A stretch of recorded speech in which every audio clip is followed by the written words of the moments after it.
there, I'm Steve Holman, editor-in-chief of one of the top health and fitness magazines in the nation. And I'm Becky Holman. And we want to warn you about one of the worst things you can do, and that's exercise too long.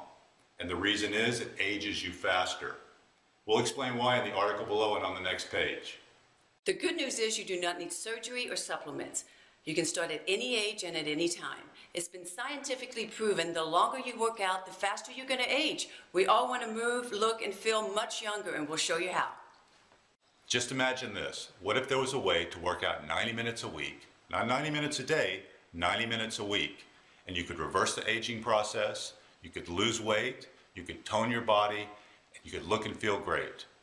Well, you don't have to imagine, it exists. Becky and I both use it, and we'll explain how below and on the next page. And ladies, it only took 90 minutes a week. You'll be quite surprised when you see my before and after pictures on the next page. So enjoy the article below, and we'll see you on the next page.